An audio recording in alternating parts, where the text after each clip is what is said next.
Buenas noches, si es que se atreven a llamar buena a una noche como esta.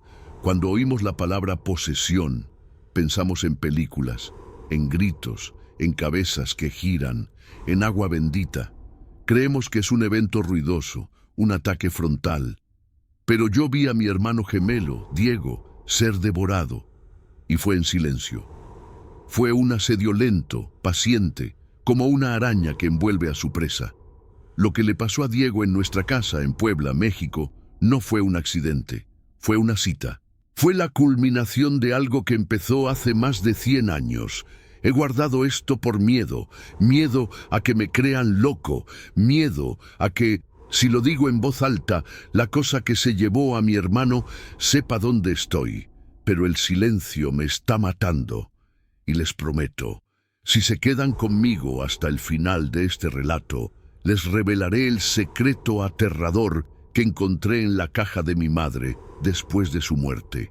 Es una prueba de que lo de Diego no fue al azar, fue una herencia. Y el próximo en la lista soy yo. Mi hermano Diego y yo éramos idénticos pero opuestos. Yo era el tranquilo, el miedoso. Diego era el aventurero, el coleccionista de cosas raras. Hace 3 años, en 2022, trajo a casa un espejo. Lo compró en un remate de una vieja hacienda en las afueras de Cholula. Era una pieza enorme, un marco de madera oscura, casi negra, tallada con ángeles que parecían estar gritando en lugar de cantar. Y el cristal era antiguo, grueso, y tenía esa cualidad plateada que hacía que tu reflejo se viera casi real, pero no del todo. El primer día lo colgamos en el estudio. Y esa misma noche empezó el olor. Un olor débil, a ozono, a azufre quemado, como un relámpago que hubiera caído en la habitación. Diego dijo que era el barniz viejo. Yo sabía que no lo era. Diego se obsesionó con el espejo. Al principio pensamos que era vanidad. Se quedaba horas mirándose, pero no se miraba a sí mismo. Hablaba con su reflejo, murmuraba, le hacía preguntas y a veces inclinaba la cabeza como si escuchara una respuesta. Es mi musa, Julián, me decía. Me está dando ideas. El verdadero cambio comenzó un mes después. La voz de Diego. Siempre habíamos tenido la misma voz, pero la suya empezó a cambiar. Se volvió más grave. Y a veces, cuando hablaba, yo escuchaba 2 sonidos a la vez. Su voz normal y debajo de ella, un gruñido bajo, un susurro gutural que parecía vibrar en el aire. Empezó a hablar en sueños, frases cortas, en un latín perfecto que yo recordaba del catecismo y a veces en algo más antiguo, algo que sonaba a tierra y a piedra. El terror llegó cuando vi su reflejo. Una mañana entré al estudio.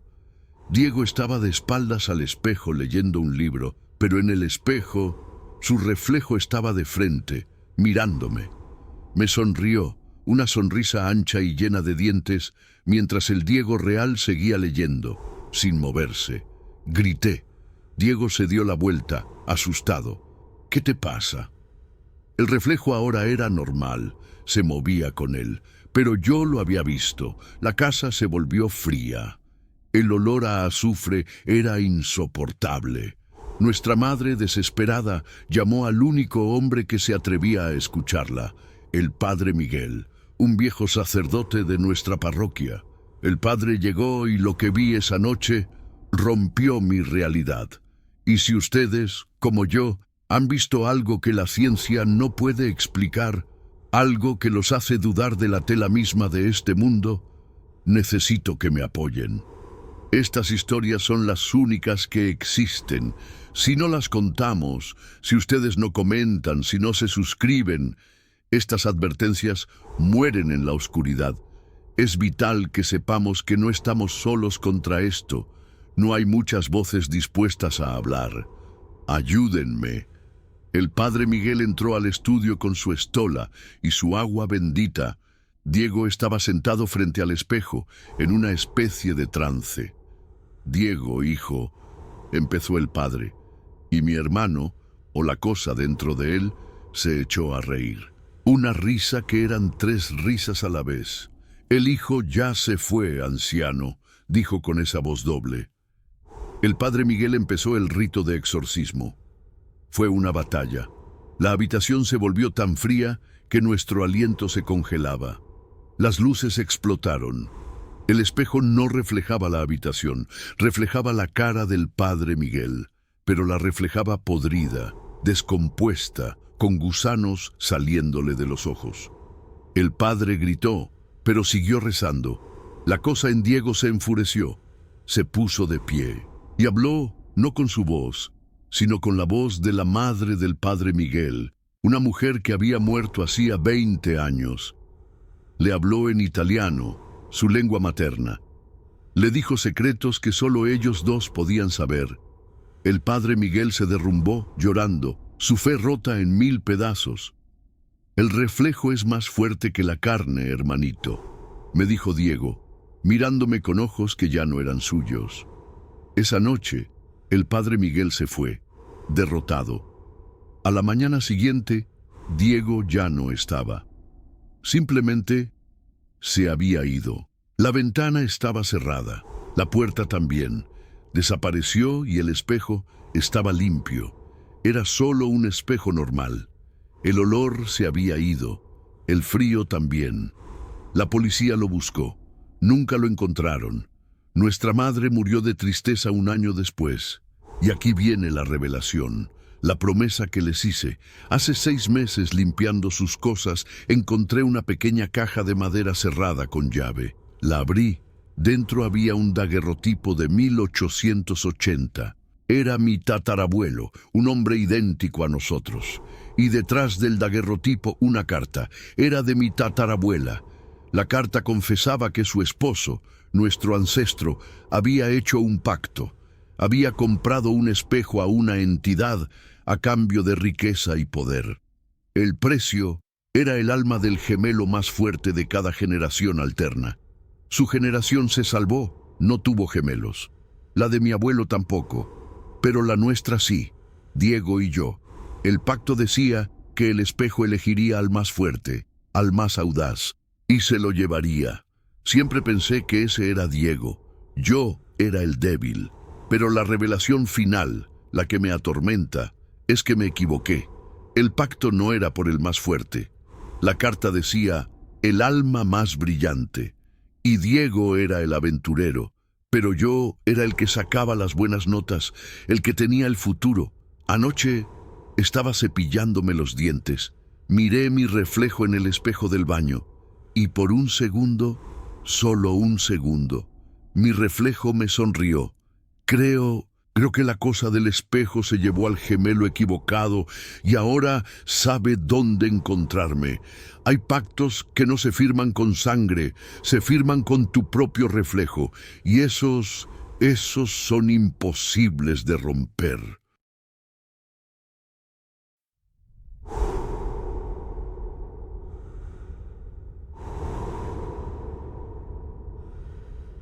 Hola, qué bueno que están aquí.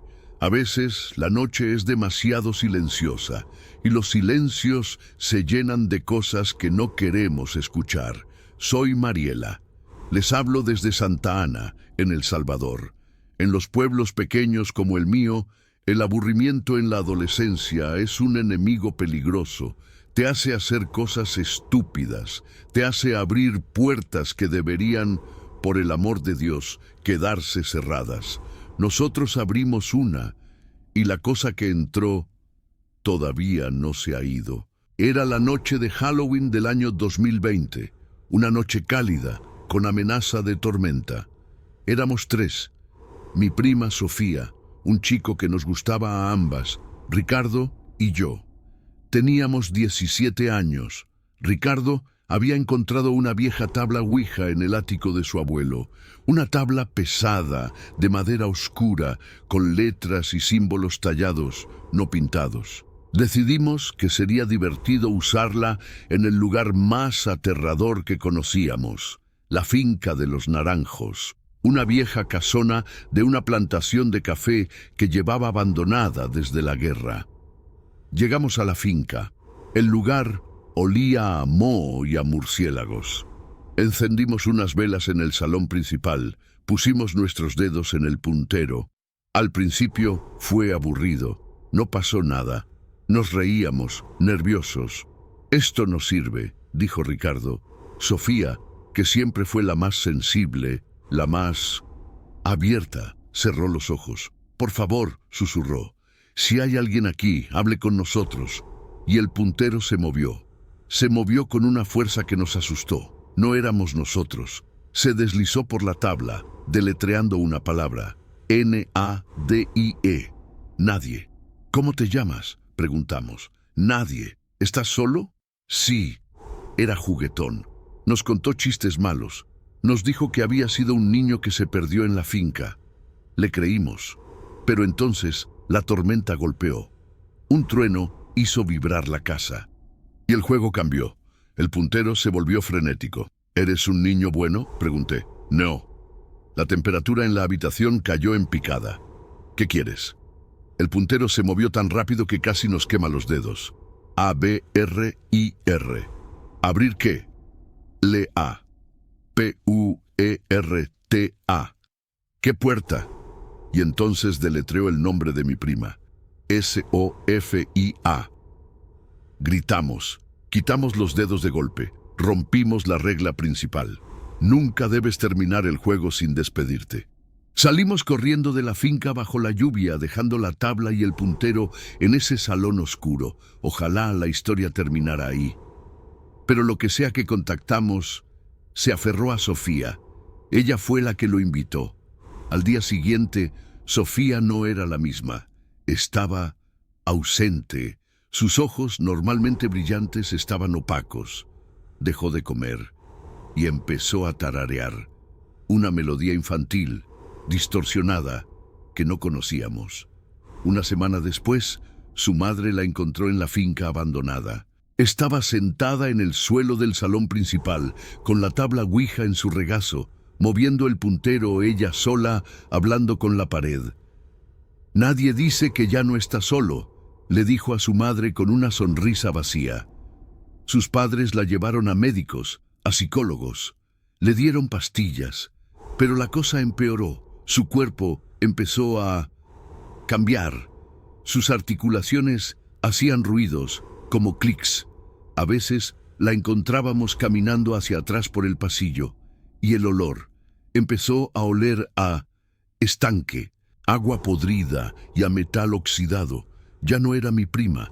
Era una casa ocupada por un inquilino horrible. Fue en ese momento que supimos que la medicina no podía ayudarla. El terror era tan grande que nos paralizaba. Y si alguna vez han sentido ese miedo, el miedo a perder a alguien que está justo frente a ustedes, necesito que se hagan presentes, comenten su historia, suscríbanse. Es urgente que nos unamos, porque estas entidades se alimentan de nuestro aislamiento. No dejen que esta advertencia se pierda. Desesperados, Ricardo y yo fuimos a ver a doña Elodia, una curandera del pueblo, una mujer que la iglesia llamaba bruja, pero que todos sabían que entendía de sombras. Doña Elodia nos escuchó, sus ojos cerrados, fumando un cigarro al revés. «Tontos», dijo, «no contactaron a un niño, contactaron algo que finge serlo. Es un mentiroso y es un parásito». Ella fue a la finca, nosotros la seguimos, aterrados. Encontramos a Sofía en el salón, pero no estaba sentada. Estaba de pie en una esquina de cara a la pared, con el cuerpo torcido en un ángulo imposible, como una araña. Doña Elodia no usó una cruz. Usó humo de copal, tabaco y un manojo de hierbas que olían fuerte. Empezó a rezar, pero no a Dios. Le rezaba a la tierra, al aire. «¡Sal de ella!», gritó. Sofía, o la cosa, se giró. Su cuello hizo un sonido de algo que se rompe, y sonrió. «Pero si acabo de llegar», dijo con una voz que era un coro de susurros. «Me invitaron. Esta casa es mía ahora». La batalla fue horrible. Las ventanas explotaron hacia adentro. La tabla Ouija se levantó del suelo y voló por la habitación, estrellándose contra la pared y partiéndose en 1000 pedazos. Sofía soltó un alarido, un sonido que no era humano, un sonido de 1000 gargantas gritando a la vez, y se derrumbó. Cuando despertó en el hospital, no recordaba nada. No me recordaba a mí, no recordaba a Ricardo, no recordaba el juego. Los médicos dijeron que era amnesia disociativa por el trauma. La dieron de alta. Sofía está bien ahora. Va a la universidad. Pero está vacía. La luz de sus ojos nunca regresó. Es un cascarón amable y funcional. Pero aquí está el final que me atormenta. Hace un mes, Ricardo y yo volvimos a la finca por primera vez en años. Queríamos quemar los restos de la tabla, cerrar el círculo. Pero la tabla no estaba, ni un solo pedazo. El salón estaba vacío. Bueno, casi vacío. En el centro del suelo, escritas con pequeños guijarros y vidrios rotos, había 2 palabras, un mensaje para nosotros. Decía, gracias, creció. ¿Qué fue lo que liberamos? ¿La cosa se fue cuando se rompió la tabla? ¿O la tabla era solo la puerta y la cosa ahora ya no necesita la finca? ¿Sofía está realmente vacía? ¿O es solo que el huésped aprendió a esconderse mejor, a fingir que es ella? ¿Qué es lo que creció? No todos los juegos tienen un ganador. A veces, solo hay un nuevo jugador que se queda con todo.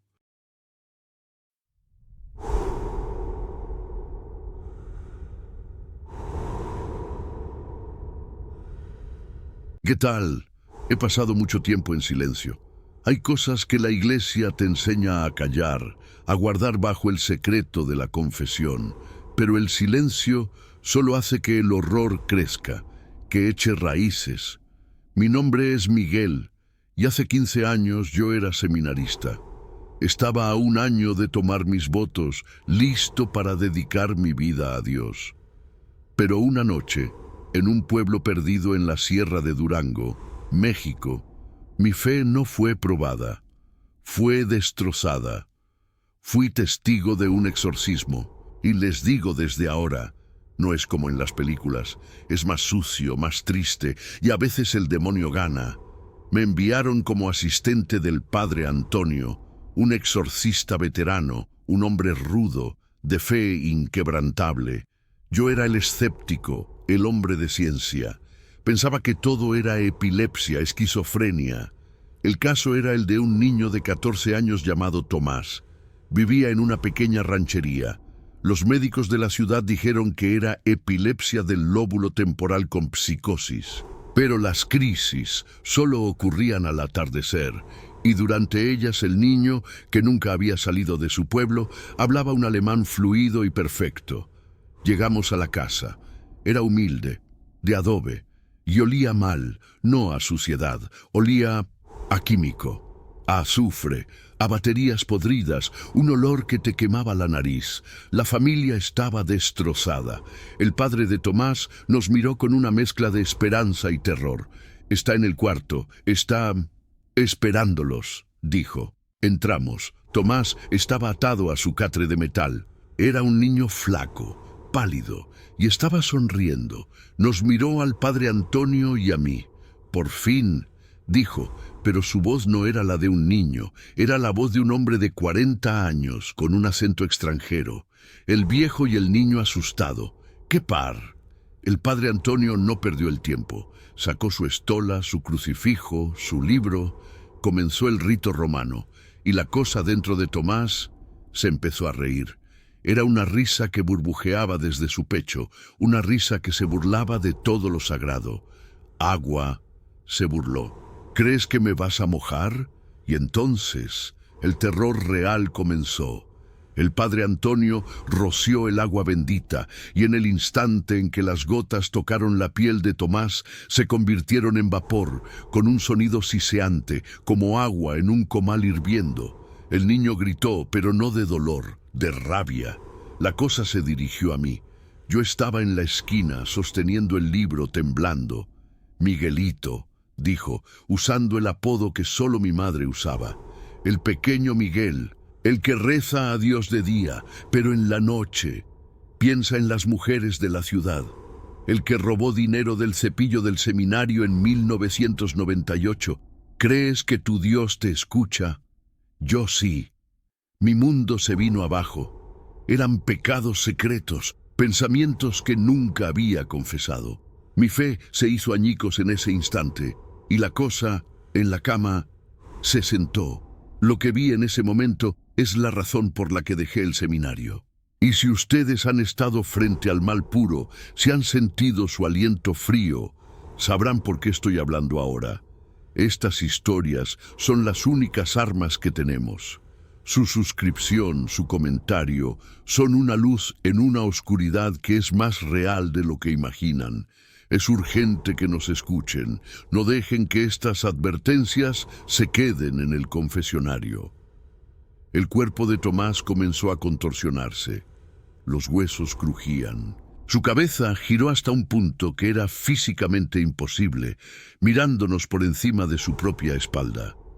Y habló con un coro de voces. No pueden sacarnos. Tenemos un contrato. Este cuerpo nos pertenece.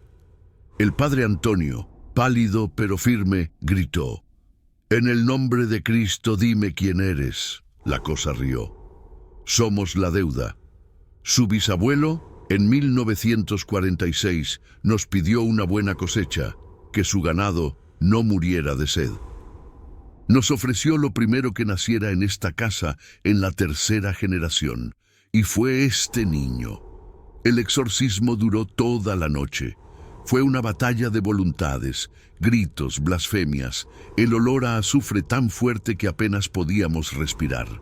Al amanecer, con los primeros rayos de sol, la cosa pareció ceder.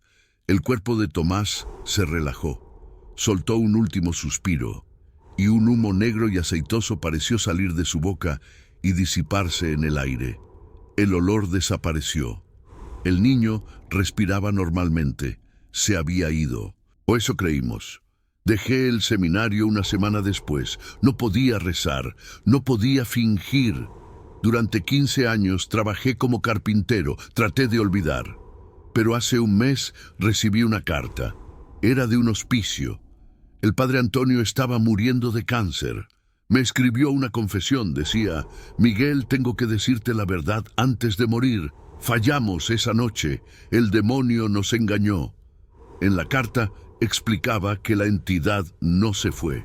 Sintió que el padre Antonio era demasiado fuerte, así que simplemente se escondió. Fingió su propia derrota para que lo dejáramos en paz.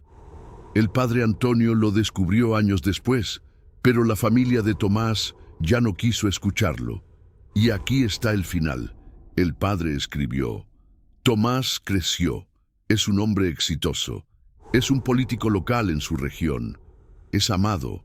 La gente dice que tiene un carisma inhumano, una calma que no es natural, que siempre sabe qué decir. Fui a verlo, lo miré a los ojos, y él me reconoció, me sonrió y me guiñó un ojo. No está poseído, Miguel, está integrado, son uno. La carta terminaba con una pregunta que no me ha dejado dormir desde entonces. Si esa cosa ganó, ¿cuántos más han ganado? ¿Cuántos de los hombres que gobiernan el mundo, que manejan los bancos, que nos dan las noticias, también fingieron su exorcismo? El mayor truco del diablo no fue convencer al mundo de que no existe, fue convencer a los exorcistas de que habían ganado.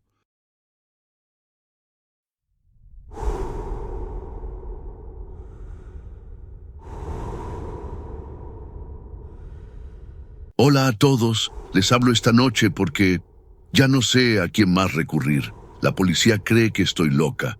Los doctores me dan pastillas para la ansiedad, pero yo sé la verdad. Mi esposo no me dejó, no se fue, fue reemplazado. Y la cosa que lo reemplazó está a punto de ganar un Grammy. Mi esposo, Esteban, siempre fue un músico brillante, pero vivíamos en la ciudad de Guatemala.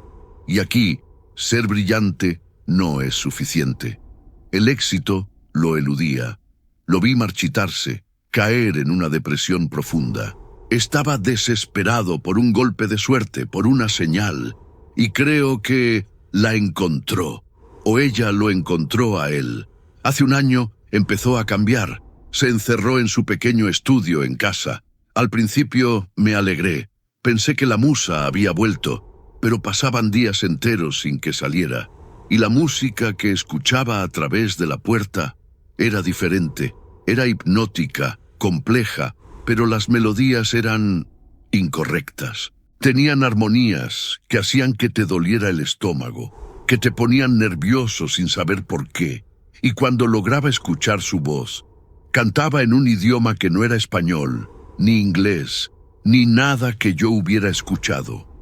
Una noche, después de casi una semana encerrado, salió.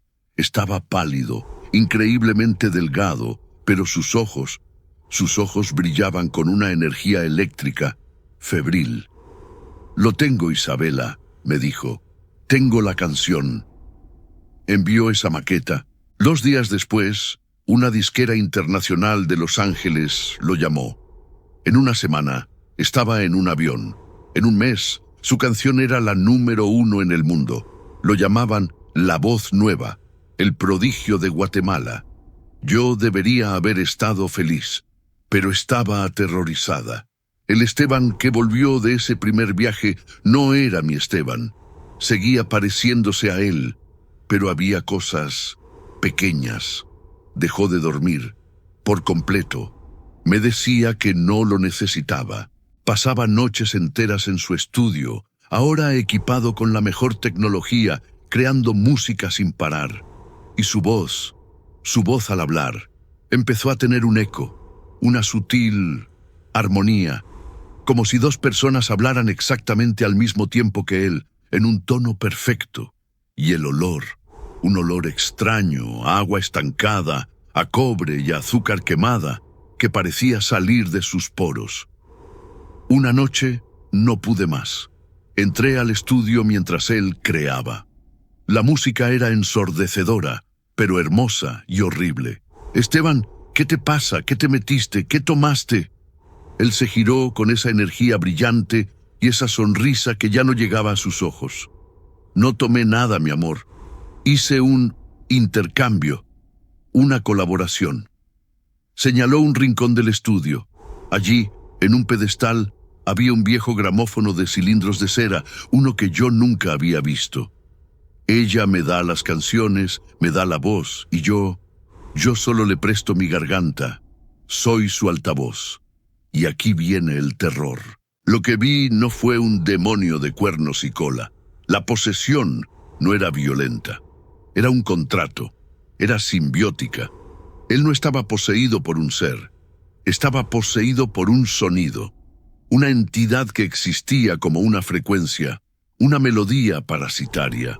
Revisé sus cosas. Encontré el contrato que había firmado. No era con una disquera. Era una hoja de partitura antigua, firmada con su sangre, donde aceptaba ser el portador de la madre del acorde a cambio de éxito terrenal. Intenté destruir el gramófono. Él me detuvo. Su fuerza era increíble. Me sujetó la muñeca y sus dedos estaban helados. «No puedes detener la música, Isabela», dijo con esa voz de coro perfecta. «Ya está en el aire. Ya la escuchaste, ya es parte de ti». Abrió la boca para cantar, y el sonido que salió no fue humano. Fue un acorde que hizo vibrar el vidrio de las ventanas y me hizo caer de rodillas, desmayada. Desperté sola. Esteban estaba en su gira mundial. Su álbum, El Acorde Perfecto, es el más vendido de la historia. Así que aquí está mi pregunta. Él es adorado por millones. La gente dice que su música es divina, que los eleva. Pero yo sé a qué le reza. Si millones de personas están escuchando sus canciones, cantando sus melodías en la ducha, sintiendo ese escalofrío, ¿cuántos más están abriendo la puerta sin saberlo? ¿Qué tan contagiosa puede ser una posesión si viene en forma de una canción pegajosa? ¿Mi esposo hizo un pacto con el diablo o simplemente se convirtió en el virus perfecto? Hay demonios que quieren tu alma, pero hay otros más nuevos que solo quieren tu audiencia y ya la tienen.